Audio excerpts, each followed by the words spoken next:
Wal maqalatus saminah wassalasun, maqalah yang ke-38. An Ka'bil Ahbar, dari Sayyidina Ka'ab al-Akhbar. Ka'ab al-Akhbar ini adalah seorang tabi'in. Beliau ini asalnya orang Yahudi. Pendetanya Yahudi, kemudian masuk Islam, sehingga menjadi ulamanya Islam, tabi'in. Ai malja'ul ulama minal Yahud. Beliau di situ ada komentar dari Syekh Nawawi Bantani. Sayyidina Ka'ab Akhbar ini malja'ul ulama minal Yahud. Jadi rujukan ulama Yahudi, bukan sembarang nih, bukan orang sembarang ini. Beliau ini muftinya Yahudi ini. Mufti ulama Yahudi. Para ulama Yahudi itu kalau ada masalah, rujukannya pada beliau. Jadi kitab Taurat itu sudah hafal luar dalam beliau ini. Ini Ka'bul Ahbar. Makanya dalam Diba itu kan, An Ka'bil Ahbar, itu beliau bercerita itu. Ketika masih Yahudi, beliau diajari oleh ayahnya kitab Taurat dari awal sampai akhir. Cuma beliau ketika itu heran, ada satu lembar, ada beberapa lembar yang tidak diajarkan oleh ayahnya. Ketika sampai pada lembaran itu, dimasukkan oleh ayahnya ke kotak. Lembaran itu tidak diajarkan. Ini buat penasaran nih, penasaran dia. Setelah ayahnya meninggal, penasaran, dibuka apa lembaran, kok tidak pernah diajarkan pada saya ini, kok tidak pernah dibacakan ini lembaran ini. Setelah beliau buka, dilihat, ternyata lembaran itu isinya tentang Rasulullah, Nabi akhir zaman. Tentang Rasulullah itu sudah diceritakan dalam kitab Taurat, sifat-sifatnya Nabi, kemudian lahirnya Nabi, ciri-cirinya Nabi, semuanya disebut itu yang disimpan oleh ayah, tidak diajarkan. Mungkin ayahnya tidak kepengen anaknya kenal sama Nabi Muhammad, biar tidak ngerti sudah. Akhirnya karena memang Allah berkehendak lain, dibuka. Akhirnya sejak itulah beliau mempelajari dan akhirnya beriman. Padahal ketika itu beliau itu sudah menjadi ulamanya Yahudi. Itu Ka'ab al-Akhbar itu. Aslama fi zamani Sayyidina Umar bin Khattab radhiyallahu anhu. Beliau itu masuk Islam pada zaman Sayyidina Umar bin Khattab, ketika Sayyidina Umar bin Khattab menjadi khalifah. Beliau masuk Islam. Gitu. Berarti kan tabi'in, memenangi sahabat Umar radhiyallahu anhu. Beliau Sayyidina Ka'ab al-Akhbar radhiyallahu anhu, beliau berkata dalam sebuah makalahnya, al-husun lil mu'minin minasyaitan salasun. Benteng bagi orang-orang yang beriman, orang mukmin dari setan itu 3. Ini benteng. Jadi kalau kita ingin terlindung dari setan, ini bentengnya beliau. Sayyidina Ka'ab al-Akhbar memberitahu ada 3 benteng yang bisa melindungi orang-orang mukmin dari setan. Al-husun, husun jamaknya hisnun. Itu benteng, tembok besar. Itu namanya husun namanya. Artinya di situ ada beberapa perkara yang bisa mencegah orang beriman dan menjaga mereka dari setan. 3 perkara ini. Kalau dilakukan oleh seorang mukmin akan tercegah dan terjaga dia dari setan. Di situ pakai kalimat husun, benteng, karena benteng itu kan tembok yang tinggi sehingga orang kalau berada dalam itu akan terlindung dari musuh. Musuh tidak akan bisa menyakiti. Diibaratkan seperti itu. 3 perkara ini ibaratkan seperti itu, tembok yang tinggi, yang kuat, yang bisa melindungi orang yang melakukan hal tersebut. Apa saja tembok benteng bagi orang mukmin tersebut? Yang pertama, al-masjidu hisnon. Masjid adalah benteng. Yang pertama masjid. Jadi masjid termasuk musola itu benteng. Itu benteng bagi orang beriman. Li'annahum ahlu dzakirin wal malaikati, karena masjid itu adalah tempatnya orang-orang berzikir dan tempatnya para malaikat. Malaikat senang di masjid itu. Maka orang kalau berada di masjid itu akan ada ketenangan sendiri. nyaman, adem gitu kalau umpamanya dia berzikir. Nah, di masjid, di mushola dia, karena memang tempat rahmat Allah SWT turun di situ. Tempat orang-orang berzikir, ya. Selalu bersih. Masjid kan, kalau masjid kan senantiasa dijaga. Ini memang ada anunya sendiri. Nah, cuman terkadang musholah saja ini kadang-kadang sering diabaikan karena kurang diperhatikan. Banyak musholah-musholah yang terlihat kotor karena memang tidak diperhatikan oleh orang-orang sekitarnya itu. Kalau masjid, umumnya masjid ini selalu dijaga di mana-mana. Karena memang masjid ini sudah beda dengan musholah karena masjid ini punya umat sudah, ya. Punya umat. Nah, jadi ketika seorang bangun masjid, walaupun yang bangun itu satu orang, tetap sudah menjadi punya kaum muslimin itu. Kalau memang diniatkan untuk masjid itu, ya, masjid. Tapi kalau musholah ini bisa jadi milik sendiri, ya. Bisa untuk satu komplek, bisa untuk musholah pribadi, bisa. Ya. Nah, tapi kalau masjid tidak bisa, masjid pribadi tidak bisa. Ketika orang bangun masjid, dia jadi milik kaum muslimin, sehingga akan terjaga terus dia. Kalau masjid itu. Jadi secara otomatis dia menjadi wakaf itu masjid. Jadi masjid itu adalah benteng bagi orang yang beriman. Jadi orang yang berada di masjid akan selamat dia dari setan dan karena di dalamnya para malaikat dan tempat orang berzikir. Itu itu diantara salah satu peran dan fungsi masjid. Ya. Nah, fungsi masjid akan menjadi benteng bagi orang beriman dan memberikan ketenangan setiap orang yang berada di dalam masjid tersebut. Makanya Nabi senantiasa menganjurkan umatnya untuk sering-sering ke masjid, ya. Sering-sering ke masjid itu. Bahkan dalam sebuah hadis itu termasuk 7 orang yang akan mendapatkan naungan dari Allah SWT di hari kiamat adalah orang yang hatinya senantiasa bergantung dengan masjid. Nah, artinya dia itu senantiasa hatinya itu rindu kepada masjid, ingin ke masjid terus, ingin sholat jamaah, ingin ngaji, pokoknya hatinya bergantung kepada masjid. Ini termasuk salah satu orang yang akan mendapat naungan nanti dia di akhirat, senang sama masjid. Kemudian yang kedua, wa dzikrullah hisnun. Ya. Dzikrullah hisnun, berzikir kepada Allah itu adalah benteng itu. Nah, benteng dari setan. Ya. Ketika berzikir, maka setan akanlah lari. Makanya setan itu berusaha untuk mencegah orang itu dari berzikir. Disibukkan dengan berbagai macam kesibukan. Pokoknya jangan sampai dia berzikir. Jangan sampai hadir ke majelis zikir, ditarik itu oleh setan. Nah, jangan sampai diarahkan ke sinilah, ke situlah, supaya tidak hadir majelis zikir itu. Karena kalau sudah duduk di majelis zikir, setan tidak bisa ganggu. Sudah. Nah, kalau orang terus nanti kalau sudah dia hadir majelis zikir terus akan ketagihan, nanti akhirnya senang majelis zikir. Ini yang tidak disenangi setan ini. Nah, jangan sampai orang itu ingat kepada Allah SWT. Setan kepingin kita ini lupa kepada Allah SWT. Maka disibukkan dengan berbagai macam kesibukan. Jangan sampai kita itu berzikir. Makanya zikir, mau duduk zikir sebentar itu berat. Nah, karena digoda setan terus.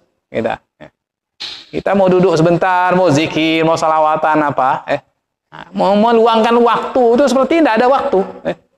Berat. Coba kalau ngobrol itu tidak sadar sampai 2 jam, 3 jam ngopi, tidak sadar kita. Karena memang tidak ada setan yang ganggu. Malah dikompori sama terus masih pagi, ya. Padahal udah 2-3 jam ngobrol. Tapi kalau mau duduk sebentar zikir ataupun buka Quran baru beberapa lembar udah ngantuk, udah. Nah, ditiup sama setan, supaya jangan baca. Ketika zikir juga udah betah, nggak bisa lama. Nah, makanya zikrullah hisnun, zikir kepada Allah itu benteng. Maka sebuah karomah besar ketika seseorang itu bisa duduk berzikir meskipun tidak khusyuk dia, tapi bisa istiqomah duduk zikir, itu sebuah karomah itu. Karena tidak semua orang yang bisa diberi kekuatan seperti itu. Hanya orang-orang yang dikehendaki oleh Allah yang bisa duduk menghadap Allah menyebut namanya. Nah, itu kan orang-orang yang memang dikehendaki oleh Allah SWT. Nah, ini sebuah karomah yang besar, apalagi kalau bisa khusyuk. Tidak khusyuk pun dia, pikiran kemana-mana, tapi tetap bisa berzikir, bisa menggerakkan lisan menyebut nama Allah, bersalawat kepada Rasulullah, beberapa menit, umpamanya itu sudah luar biasa itu, sebuah kemuliaan. Apalagi bisa istiqomah setiap hari, dia luangkan waktunya, entah pagi atau sore, umpamanya, berzikir setiap hari istiqomah, itu sudah sebuah karomah besar itu. Tidak semua orang bisa seperti itu. Itu zikrullah, itu adalah benteng. La siyama terutama zikir la haula wala quwata illa billah, di situ zikir la haula wala quwata illa billah. Terutama lagi di akhir zaman ini sangat dianjurkan memperbanyak sholawat Nabi.